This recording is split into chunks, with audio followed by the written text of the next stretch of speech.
आज के हमारे स्टोरी टेलिंग टाइम में आज का हमारा टॉपिक जो है वो बहुत इंटरेस्टिंग है, वो है सर्कस। एक छोटा बालक अपने पिता के साथ सर्कस की टिकट की कतार में खड़ा था। अंत में उनकी और टिकट खिड़की के बीच केवल एक परिवार बचा था। ये एक बड़ा परिवार था। उसमें शायद 12 साल से कम उम्र के 8 बच्चे थे। ऐसा लगता था जैसे उनके पास बहुत पैसे नहीं थे। उनके कपड़े बहुत महंगे नहीं थे, लेकिन साफ सुथरे थे। बच्चे बड़े सभ्य और संस्कारी थे।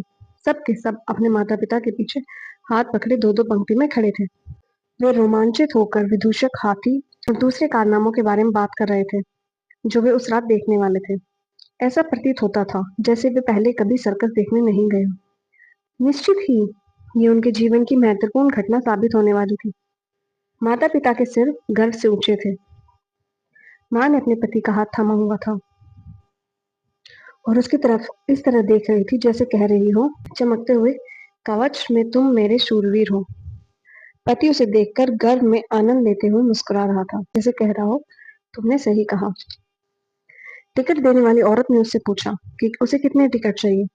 उसने गर्व से कहा, मुझे 8 बच्चों वाले और 2 बड़ों के टिकट दीजिए, ताकि मैं अपने परिवार को सर्कस दिखा सकूं। टिकट देने वाली औरत ने टिकटों के दाम बताया। पत्नी ने पति का हाथ छोड़ दिया।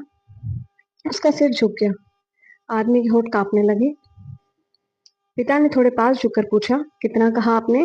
औरत ने फिर से दाम बता दिया। आदमी के पास इतने पैसे नहीं थे, लेकिन वो अपने 8 बच्चों को कैसे बताता कि उसके पास इतने पैसे नहीं कि वे सर्कस दिखा सके। ये सब देखकर पीछे खड़े बच्चे के पिता ने अपनी जेब में हाथ डाला और 500 रुपए का एक नोट निकालकर जमीन पर गिरा दिया।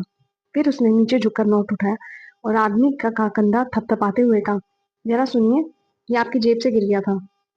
आदमी जानता था कि क्या हो रहा है। वो भीख नहीं चाहता था, लेकिन ऐसी जरूरत के समय दिल तोड़ने वाली शर्मिंदगी हालत में मिली मदद की उसने प्रशंसा की। उसने अपने मददगार की आंखों में देखा, अपने दोनों हाथों पर उसका हाथ लिया और नोट को मुट्ठी में कसकर गालों पर बहते आंसुओं और थरथराते होठों के साथ कहा, शुक्रिया, आपका बहुत बहुत शुक्रिया। ये इस वक्त मेरे और मेरे परिवार के लिए बहुत मायने रखता है। छोटा बालक और उसके पिता वापस अपनी कार में घर की तरफ चले गए। उन्होंने उस रात सर्कस नहीं देखा, लेकिन वे आनंदित थे। तो इससे हमें क्या सीख मिलती है? पाने के बजाय देने में अधिक सुख है। परोपकार कीजिए, इससे बड़ा श्रेष्ठ कार्य नहीं है।